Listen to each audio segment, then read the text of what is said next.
America, a land that had its beginning in the very dawn of creation. A land that is water, earth, and air. Whose history is written in fire, etched in a veil of twilight. Heard in the silent thunder of glaciers and spread by the wind. A land where the daring and courage of man has carved a giant country out of these ancient elements. A land both scarred and graced by the mark of man. Our heritage is here, in this land.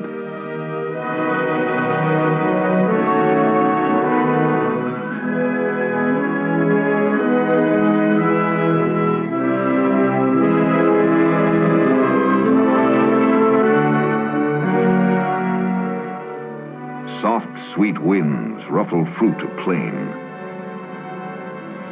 The vibrant drums of sea stroke the shore. Glacial chords strike muted bass, and crashing cymbals of molten flame burst from earth to shatter mountaintops.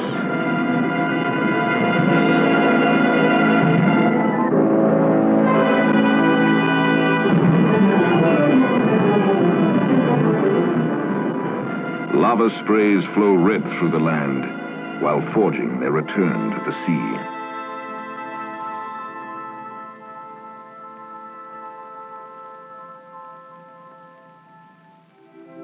And what beauty has been created to color and soften this land? Lichen threads through rocky crags to mellow, sullen worlds of stone. Blossom carpets, velvet feet of white-browed peaks. Green-laced boughs reach out to shelter verdant lands, or soar aloft to buttress skies. The giant sequoia. 40 million years ago, the forebearers of this tree had already taken root in our western soil. God's first temples were here before the age of ice, and long before man had crossed the northern straits and begun his time-long journey in this, our land. These cathedrals of nature stand stately and silent, always ready to offer the tranquility of their cool green world to all who enter. The awesome beauty of Mount Rainier stands as a silent witness to the many and varied ages of this land, from its fiery beginnings as a lava-spewing volcano to its present calm. From its age of vegetation, with carpets of alpine flowers and majestic groves of towering fir trees, to the age of the glacier, a dramatic reminder of ice-locked lands, rivers of ice that smothered plant life, moved gigantic boulders, and etched valleys and riverbeds into the plains, and then slowly began to melt away. After thousands of years, these vestiges of the Ice Age have retreated to the bleak sanctuary of mountaintops, where they remain in uncertain rest, perhaps awaiting the dawn of another ice age, when they will again dominate this land, and join forces with the mighty rivers that flow through the land, and help carve yawning canyons of unsurpassed beauty, whose rocky barrenness captures the shifting moods of nature, in blues and reds that streak canyon walls in a spellbinding array of color and shadow. Nature has carved this land with a majestic splendor. Grand Canyon, a gorge ever-changing into new depths of beauty and color.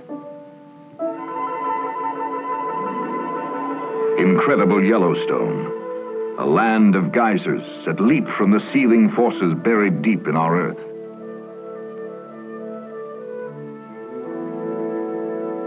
A land of bubbling mud pots.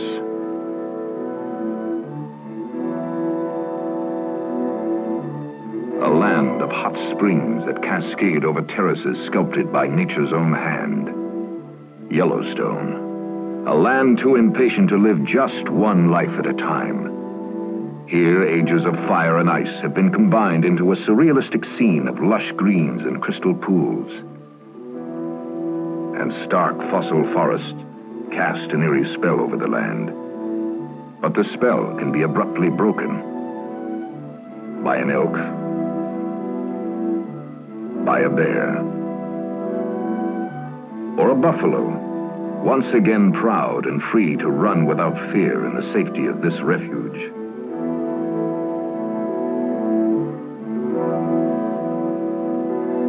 Yellowstone, a true panorama of the ages.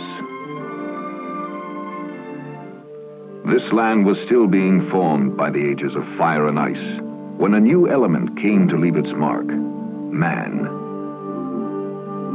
From the north came man. Primitive tribes forged their way through ice-locked lands, slowly pushing southward. Their history is the history of all men. From wandering nomads, they settled to till the soil and to build. Centuries ago, Indians settled this semi-arid land. Men who revered all living things. Deeply allied with nature, grateful for its fruits, and awed by its power. From the east came man, explorer, missionary, planter, pirate. The placid harbors of the Caribbean gave birth to ships of every flag, ships of slave and rum, links between world, old and new. Where crumbled ruins revived the age of storehouses laden with booty from newfound lands, of forts that thrust stone chests to sea and challenged all to shivering lust for riches, torn from new world stores to grace coffers of old. A glittering harvest passed through these stony arms, fulfilling greedy dreams of newfound lands. All marks of man that once stood as alien monuments, now one with this land. Symbols not of riches taken from the new world, but those of which came to it, of the old world culture that cloaks our southern lands and lends soul to the wealth of our heritage. To the north, the finger of Cape Cod stretching 70 sandy miles out into the sea, and a millennium into time, beckoned other men, other civilizations, Norsemen almost 1,000 years before Columbus. It saw the pilgrims first walk on American soil. They strolled this beach and saw these sights.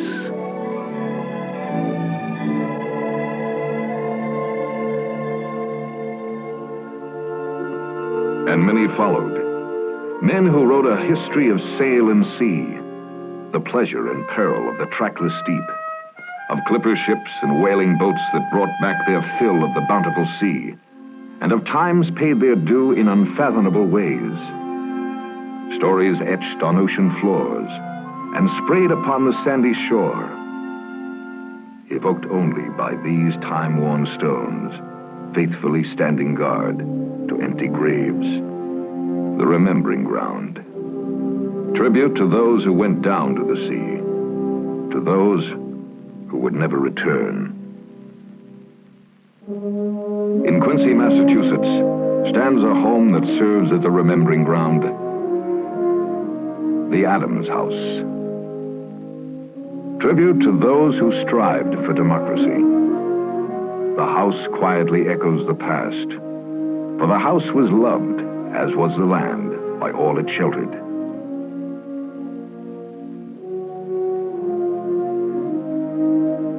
John Adams, one of the 5 who drafted the Declaration of Independence and helped choose the motto of this land, E pluribus unum, out of many, one. By Abigail, his wife, the only woman in our history to be the wife of one president and the mother of another. John Quincy Adams, her son, another president, another generation dedicated to democracy. On the same day in 1826, John Adams and his friend, Thomas Jefferson, died, each thinking the other lived on. It was July the 4th. These generations helped to build our shrine of freedom. If there could be but one shrine of freedom, it would be here, Independence Hall.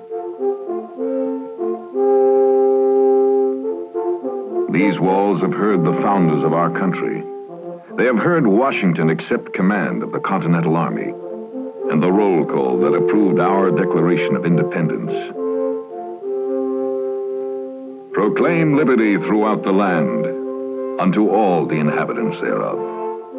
This is the peal of the Liberty Bell.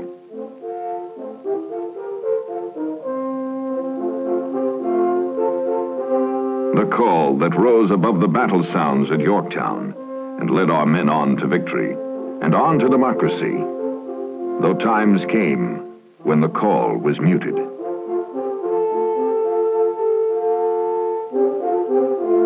Less than 100 years later, its message of unity and freedom was muffled by the din of uneasy states clamoring to secede.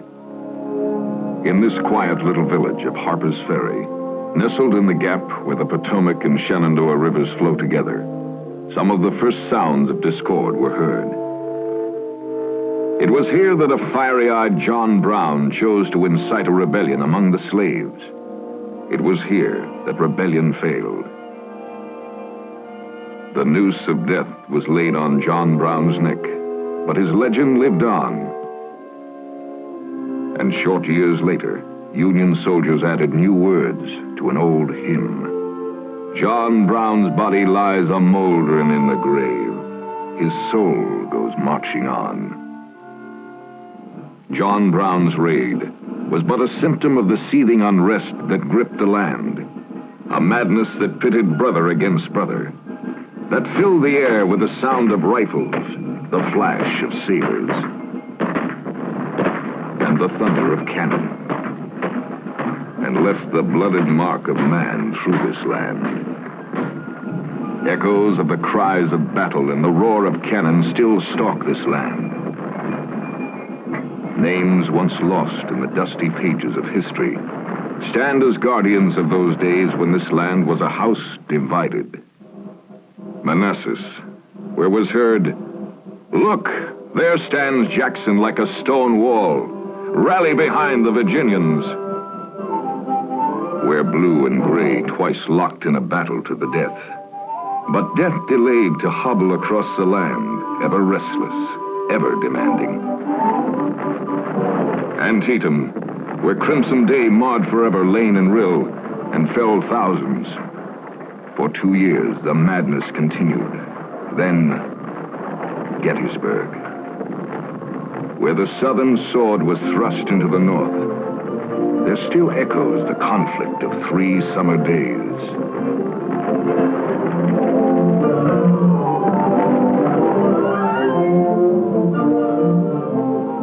From ridges and hills to wheat fields and orchards, a torn and ravaged trail of desperate men regrouped for one final effort.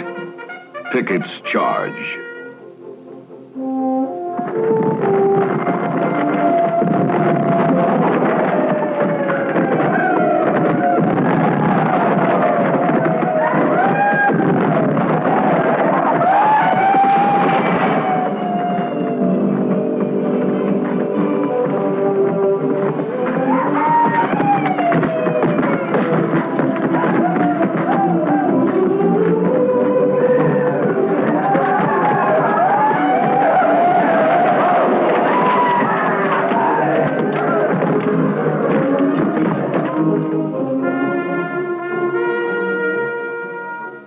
And 3 days of battle ended in the retreating shadow of a proud man who held high his gray head and led his defeated troops down the long 2-year trail to Appomattox.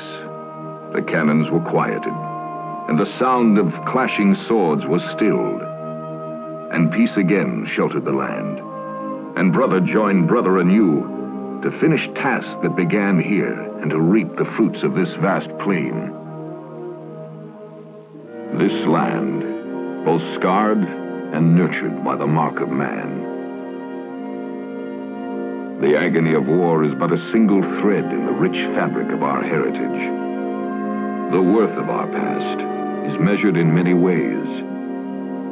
Each man of the past, in his way, has given us what we have today. A silent witness to the passage of time. A haunting reminder of man's bond with nature, wherein both change and are changed. For this land and man are but one. And girded streets cannot lock out the lilt of spring's bud, or drone of ocean's roar, or melody of summer's breeze. Only man can sing its song, or love its beauty,